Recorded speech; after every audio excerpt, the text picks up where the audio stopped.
this week's edition of the Pete Mezzetti Show. I'm your host, Pete Mezzetti. My guests this evening, I've got a panel of experts tonight. My first guest is Lora Rae Anderson, who is with the State Communications Director for the state of Connecticut. Lora Rae, welcome. How are you? I'm doing well. Thanks for having us, Pete. Thanks for having us. And also, we also have Dr. Matt Carter. Dr. Carter, welcome. How are you? I'm fine. Thanks for asking. Thanks for coming. I'm good. Thanks for coming down. And I believe he's camera shy, but we also have David Dearborn with us tonight. David, are you with us? Yes, hi, Pete. Good evening, sir. How are you? Thanks. Good. So, Lora Rae, can you maybe tell us a little bit about, if people want more information on the vaccine, where can they go? Yeah, so a couple things.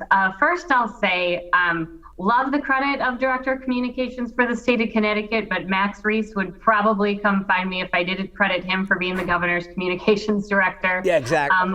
I, of course, work for the Chief Operating Officer, Josh Jabal. Okay. So wanted to make sure I gave my colleague Max some credit there. Absolutely. But first, if you want any general information about the state's COVID-19 response, visit ct.gov/coronavirus. Okay. And there you can find information about the vaccine. You can find information about how to get tested for COVID-19, which I'll add, if you have symptoms, you should still do.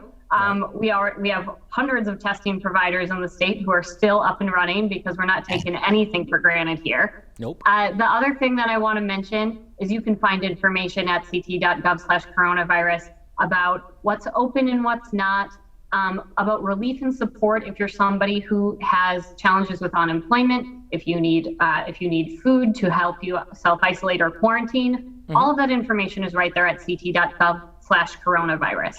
Okay. Now, wouldn't be doing my job if I didn't mention that if you want to find a vaccine, ct.gov/COVID vaccine is where you want to go. And you can type your zip code right in on that front page, and you'll get directed to the vaccine sites that are closest to you, which is a great opportunity for you to find somewhere nearby that has appointments. And there are a lot of different filters on that page that can be helpful to you as well. And last plug, and happy to elaborate on any of this, if you're not a website person, but you want to find that COVID-19 vaccination site, sure, you can call 877-918-2224 and get connected with somebody who can help you find an appointment. Oh, cool. Very, very nice. And I'm sure that all that information is readily available? Yes, sir. All right. Dr. Carter, can you maybe tell us about how we're doing in the state with the COVID-19 compared to a year ago? We've come a long ways. Okay. We've come a long ways. Okay. For folks who remember this time last year, March and April were the worst months of the first wave. We were part of what happened, if you recall, we were in that part of that greater New York City outbreak that involved especially southwestern Connecticut and parts of New Jersey. These were pretty grim months 12 months ago. And actually the first wave peaked in the third week of April. So for those of us who went through that, I'd much rather be here than where we were a year ago. Absolutely. We've made a lot of progress in the past 12 months. Absolutely, and it's a wonderful thing. Now, how is the state gradually reopening? Well, reopening has gone through a series of gradual reopenings. If you recall, the first reopening occurred in mid-May last year. That's when we first started to open up after the real lockdown that occurred in March and April. And that was the beginning, actually, of a year-long reopening. We all had a good summer last summer, relatively speaking. Case numbers were low. And then in the fall, there was another reopening that occurred in October and November with greater activities in the community. And then the second wave started to pick up in October and November. and sort of our reopening activities kind of hit a pause at that point in time. I think the next big moment for us all will be what happens in May. May 1st, there'll be some significant reopening activities, and then May 19th is the day that the executive orders, most of them will go away, and we'll move into a really different period. We're going to move from a year of sort of legal mandates to one of recommendations. For many of us, that might feel a bit unusual after the past year that we've had. But the reality is that that world of recommendations is the one that we normally work in. The state health department recommends that you do this. The Centers for Disease Control recommends you do that. And it doesn't come with a legal mandate if you don't do it. Right. Now, Lora Rae, do you have anything you'd like to add? Oh, you know what we were talking about earlier? Just do want to say the governor announced today that there are those restaurants that on May 19th, if you bring in your vaccine card, may give you a free beverage. So if you visit ctvisit.com in the coming days, you'll see some information about the participants. Okay. But again, May 19th, once we're reopened. And of course, want to mention, because my colleagues at the Department of Public Health probably would come get me if I didn't mention that if things go poorly, we can always walk that May 19th date back. So we are still depending upon every resident of the state of Connecticut and our partners, particularly in our neighboring states, to get vaccinated, to follow basic public health best practices so that we can continue with that May 19th reopening date. And on that date, when we're optimistic that we can reopen, visit ctvisit.com for a list of restaurants that'll give you a free beverage, probably up to a certain point if you bring your vaccination card. Very nice. Dr. Carter, I actually have to let you know that I actually went and got my second dose the other day. Well, it's really important to be vaccinated right now. Absolutely. That's the most important thing that anybody can do, not just for themselves, but also for those of us. Vaccines work not only to help individuals, but also to protect the community. Absolutely. And that's what's really important about this vaccine. Oh, absolutely, absolutely. Now, Dr. Carter, let's talk about the governor lifting restrictions and what does that cover? Well, I think the way to think about this is that, again, as I mentioned, we've had a succession of reopenings over the past 12 months. Mm-hmm. And this is really a major sort of watershed event, what's going to happen in May, as we move from requiring things to actually recommending that things be done. Okay. And for example, I think one of the biggest things that's going to come around is, for example, the mask mandate. We'll probably still have a mask mandate for indoors, but not for outdoors. The CDC, the Centers for Disease Control and Prevention, we're expecting them to announce some changes this week, but I think there might be major changes in terms of what people who are vaccinated are recommended that they do. For example, not needing to wear a mask while outdoors, but vaccinated people will probably be asked to continue to wear a mask indoors. For people who are not vaccinated, it'll be critical that they continue to wear masks indoors. And that'll be the key, is that vaccinated people, and there's a large discussion actually about what's polite as well as what's recommended.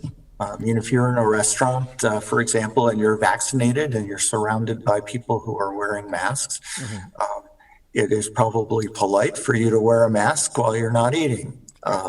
These are things that people are just going to have to work through. And many of the things that are currently required may still be required by businesses in terms of people going to visit those places. So it's really shifting responsibility to people and also to businesses and other areas where people gather. Now let's talk about how the vaccination initiative is going. Well, we have every reason to be proud of actually the vaccination program and activities here in Connecticut. We're one of the top states in the United States when it comes to vaccinations per capita. That doesn't mean that we still don't have a lot of work to do. Equity is really a big issue at this point in time, and making sure that everybody who needs to get the vaccine has both the opportunity and easy access to the vaccine as well.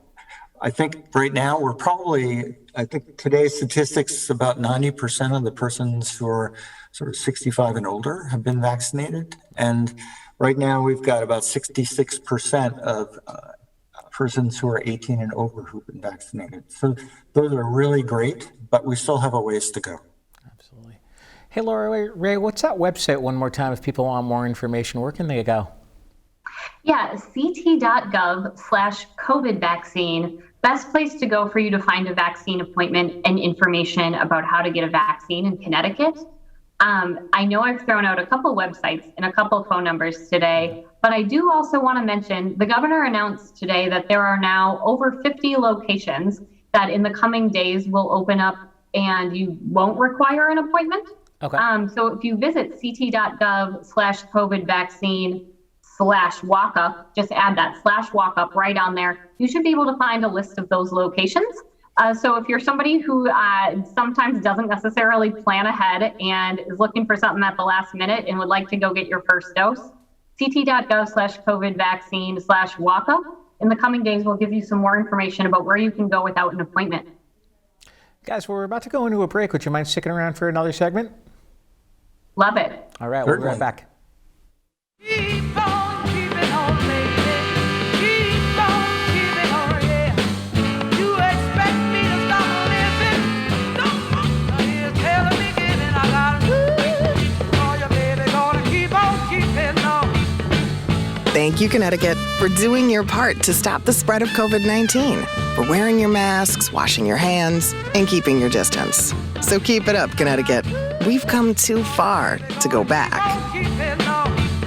Community TV, your neighborhood TV. Publicly funded and a reliable partner for cable companies nationwide, it provides transparent coverage of local and state government, education, and public programming. A digital town green that can be watched anywhere, anytime, and on any device. Watch us on today's high-tech distribution methods. Community TV in Connecticut. Local, unfiltered, reliable, and yours. Welcome back to this week's edition of the Pete Mezzetti Show. I'm your host, Pete Mezzetti, sitting here with Lora Rae Anderson and Dr. Matt Carter. Guys, welcome back. How are you? Great. Good. Well, welcome back. Welcome back, Dr. Carter.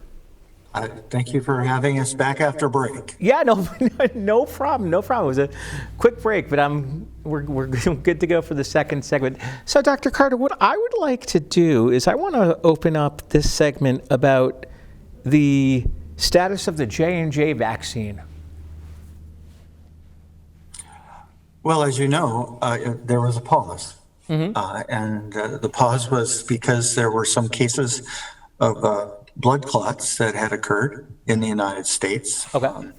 I think in the final figure was about 50, I think there are 15 cases that were investigated by the Centers for Disease Control and Prevention. Right.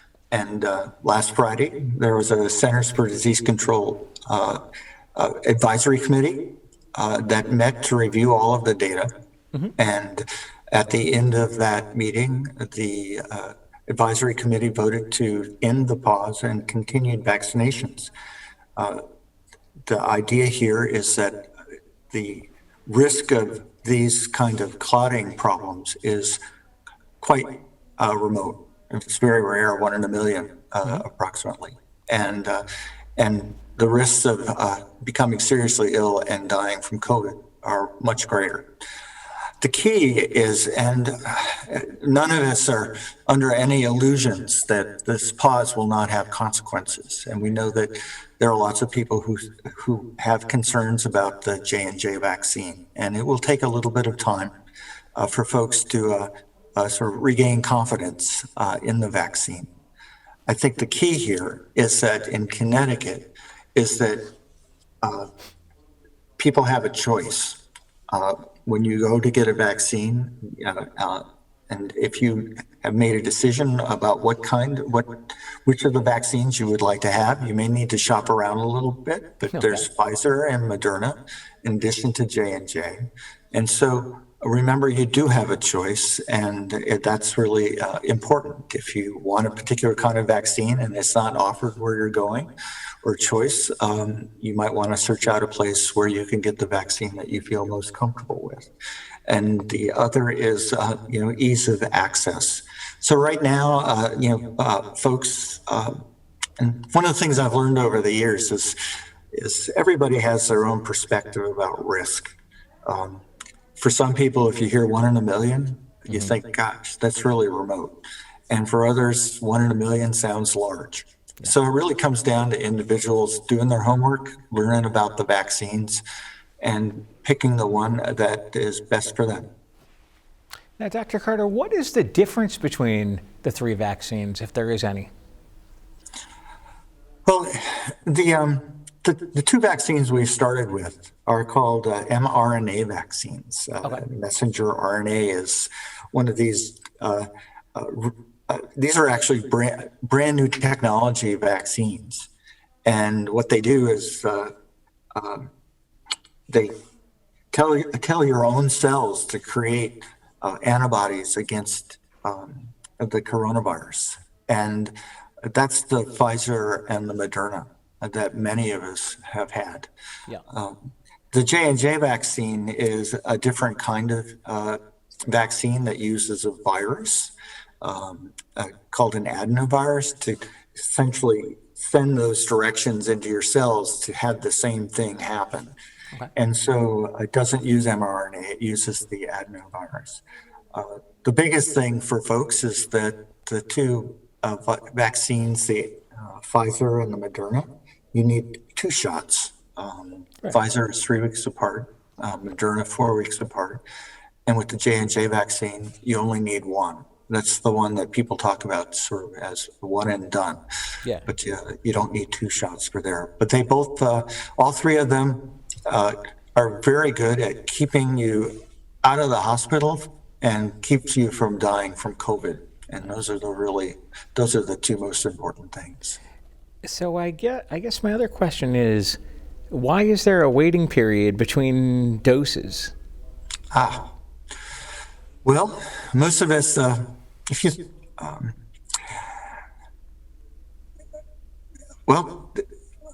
in brief, when we're exposed to viruses that we have never ever seen before, and COVID-19 is one of them. Absolutely.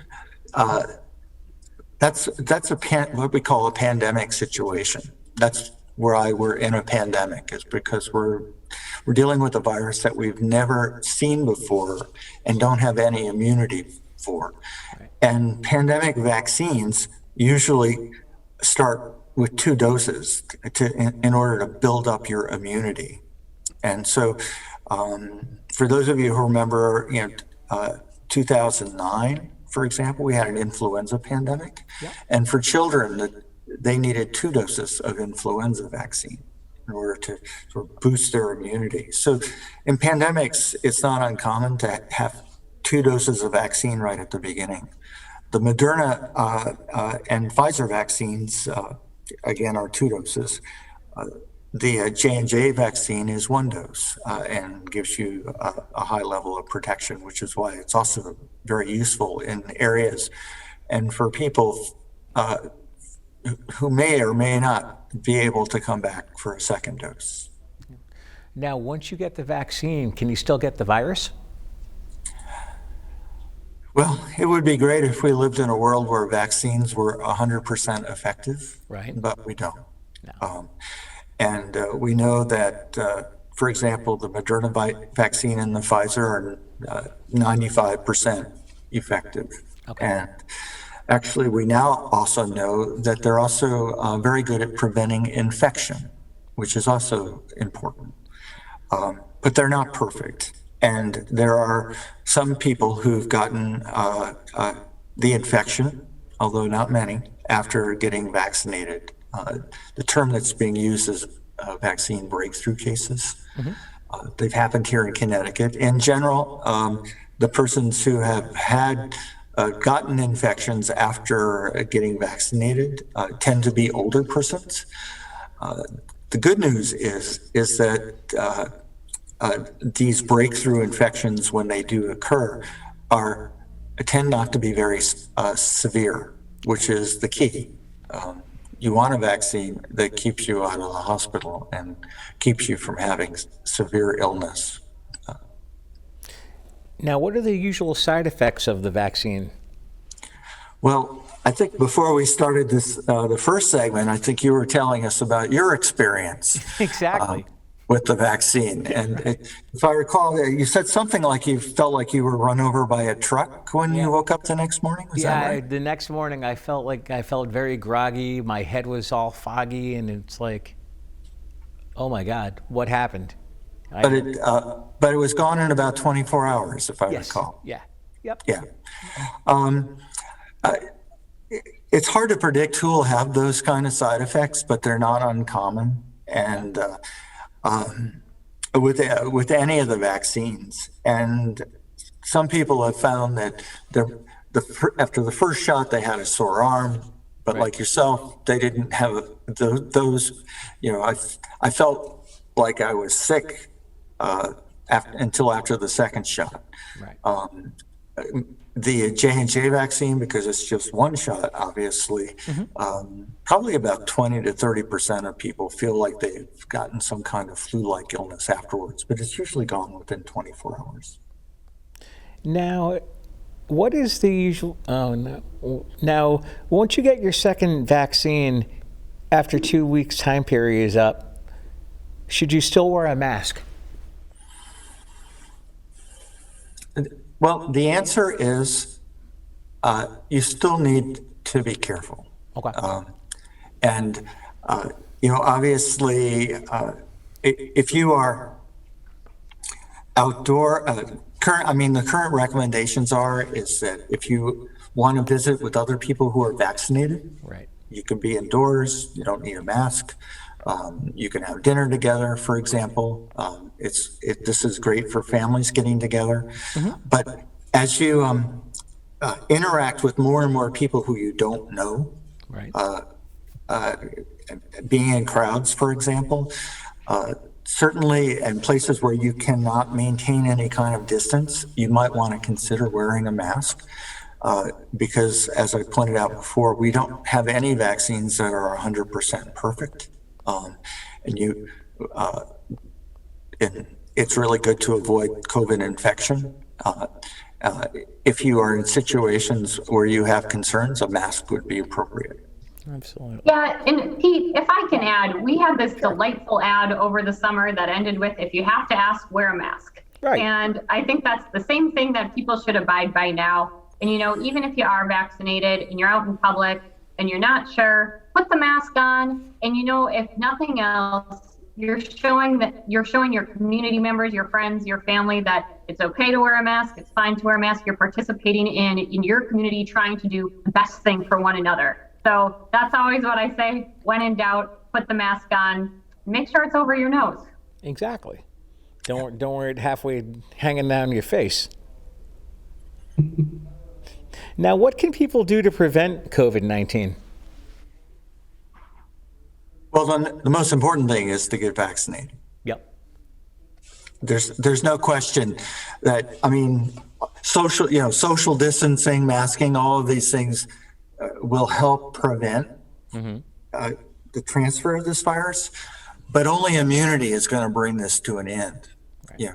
Becoming immune, and obviously getting infected is one way, but it's a dangerous way to get immunity, and then vaccine. But again, masking is really important. And following up on Lora Rae's comment, I do think that we're going to see some big changes in terms of recommendations for masking outdoors. Right. And that could come pretty soon. Connecticut, you may not be aware, but if you're in Massachusetts, the mandate currently is for everyone to wear a mask outdoors.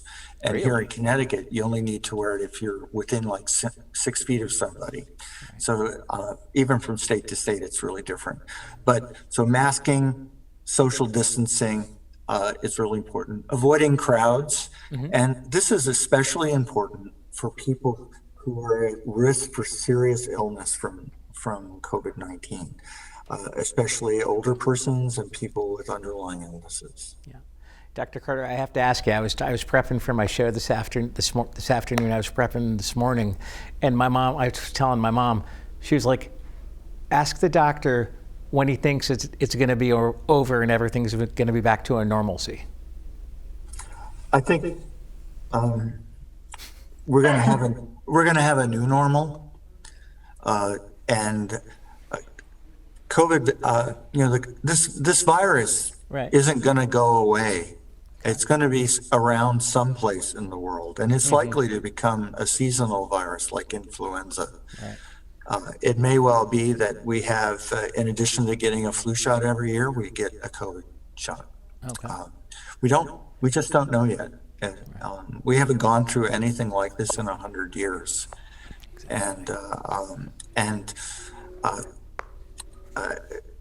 we know a lot about influenza pandemics, but this is the first coronavirus pandemic in modern history. So there's a lot still to learn. Absolutely. Well, Dr. Carter, we're about to run out of time, but I want to thank you for coming down, and hopefully we can have you guys on again soon. Thank you for having us. Thank you. Thanks, Lora Rae. Have a good evening. Thank you. You too. Thank you, David. Good one. You too. On behalf of the panel, I am Pete Mezzetti. Thanks, good night, and we'll see you next time.